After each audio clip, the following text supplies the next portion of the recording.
मृतक है, मृतक की पत्नी से अभियुक्त का अवैध संबंध था उनके बयान के हिसाब से। साथ ही साथ वो जो मकान था मसौरी में वो भी मृतक की पत्नी के नाम पे था। तो कहीं ना कहीं यहाँ इसमें प्रॉपर्टी डिस्प्यूट का एंगल भी है और अवैध संबंध की बात निकल कर भी आई है।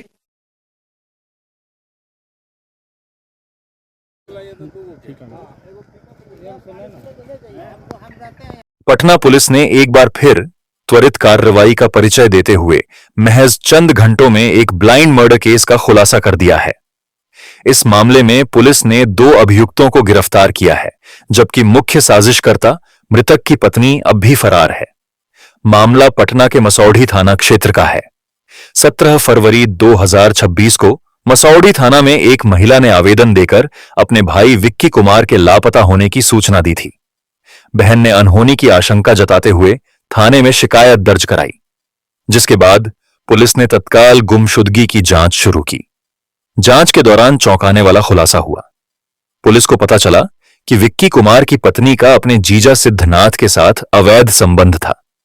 प्रेम प्रसंग और संपत्ति के लालच में पत्नी ने अपने जीजा के साथ मिलकर पति की हत्या की साजिश रची। पटना पूर्वी एसपी परिचय कुमार ने बताया कि इस हत्या की पूरी प्लानिंग पत्नी और जीजा सिद्धनाथ ने मिलकर की थी। सिद्धनाथ ने अपने दोस्त सोनू यादव को पैसों का लालच देकर हत्या में शामिल किया।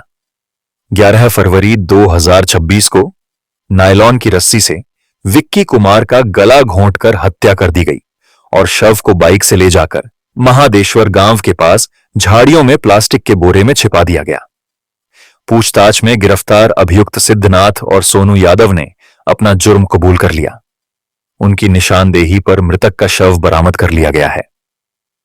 एफएसएल टीम की मदद से घटनास्थल से साक्ष्य जुटाए गए और शव को पोस्टमार्टम के लिए भेजा गया।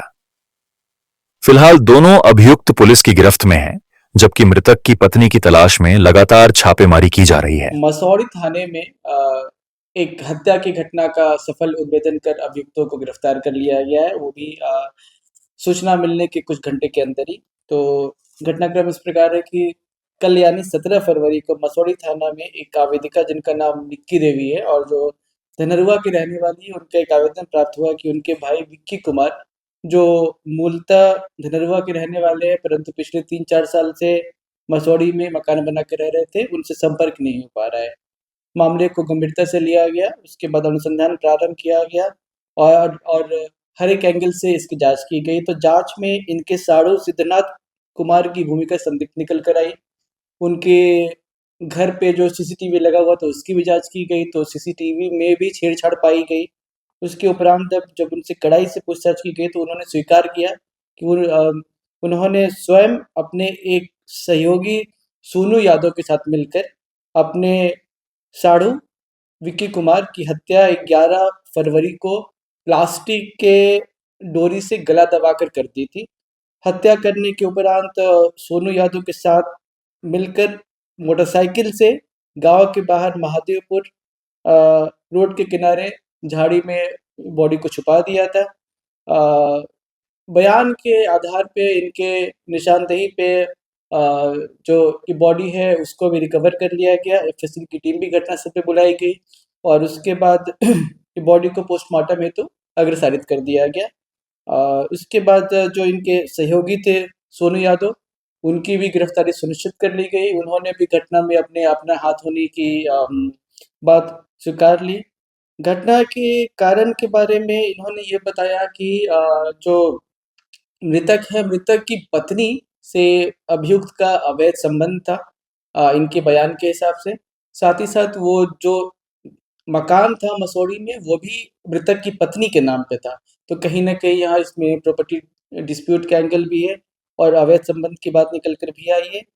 इसके साथ ही जो बाइक घटना में इस्तेमाल हुआ था, उस बाइक को भी बरामद कर लिया गया है और घर में लगा हुआ डीवीआर को भी साक्ष्य के रूप में सीज़ कर लिया गया है। इस तरीके से इस घटना का पूरी तरीके से सफल उद्भेदन कर लिया गया। एक और नामजद अभियुक्त जो मृतक है उसकी पत्नी, उनकी गिरफ्तारी के लिए हम प्रयासरत हैं, उनको भी इस कांड में अभियुक्त बनाएँगे। वो क्या इसमें रोल है उनका? पत्नी का क्या जी। रोल है? ये निकल कर आया है, देखिए इसमें 3-4 बातें हैं। एक तो कि यह व्यक्ति पिछले 9-10 दिनों से गायब था। इस बात की सूचना उनकी पत्नी के द्वारा पुलिस को नहीं दी गई। दूसरी बात ये है कि अवैध संबंध की बात निकल कर आई है। तीसरी बात प्रॉपर्टी की डिस्प्यूट की भी बात निकल कर आई है और चौथी बात कि घटना के बाद से ही इनकी पत्नी फरार भी है और जो अभियुक्त है, अभियुक्त के स्टेटमेंट में भी ऐसा निकल कर आया कि घटना की पूरी जानकारी ये मृतक की पत्नी को भी था। अतः उन्हें भी अभी तत्काल रूप से इस कांड में अभियुक्त बनाया गया है। अनुसंधान में आगे जो भी निकल कर आता है, उसके हिसाब से आगे की कार्रवाई की जाएगी। ठीक।